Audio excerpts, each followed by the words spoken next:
Alice, who I was married to for a long time, she was a bookbinder, and she had her own studio there at home. Right?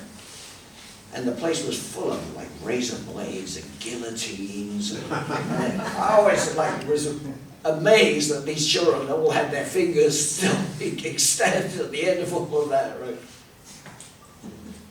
So, what was your biggest challenge in your career, and how did you overcome it?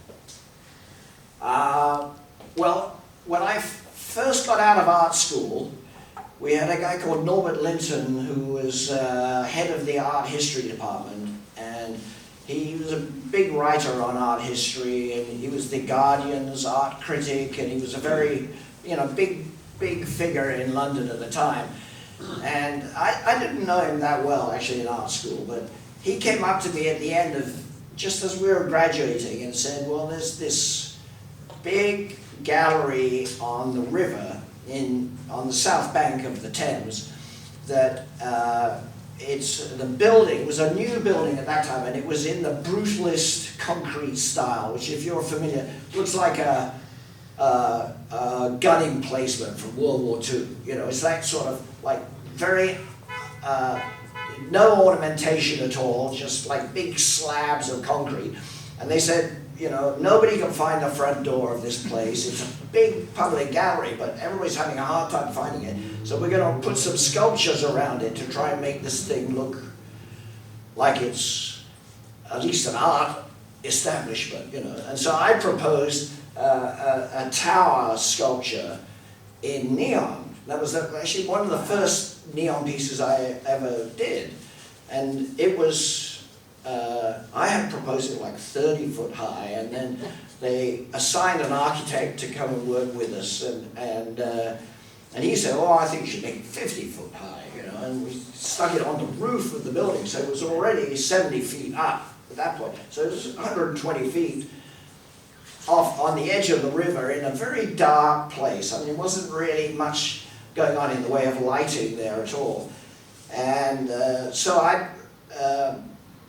eventually through the process, they said, okay, let's do this, And we were, I think at the time, 23, 24. And I had an electronic engineer friend of mine that was working on it as well. And we devised a dimming system for neon, which in those days was unheard of. Nobody was doing that at all.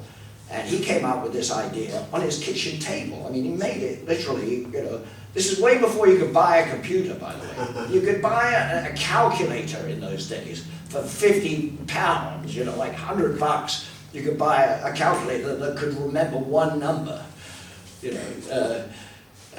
Anyhow, so we built this thing, and with a lot of help from this architect and from other people, we put it up. And it was, like a huge job for me. And when I finished it, I thought, well, this is great, we'll just do one of these every year, and then for the rest of my life, this will be great.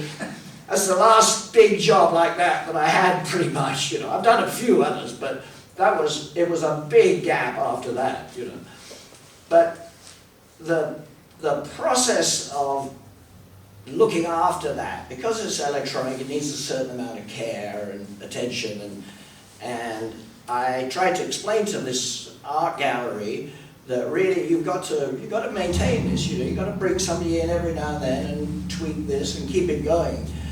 And they're not really used to that. Galleries are used to having something like a painting, and it's not going to move as long as you keep it warm enough and dry enough, it'll be okay. The idea of maintaining a piece of sculpture long term is something that they really didn't understand very well, But we had, and then, galleries over, that thing was up there 35 years, and galleries go through different administrations, directors come and go, and initially everybody was fine, and they were doing all the maintenance and everything, and then a new guy would come in and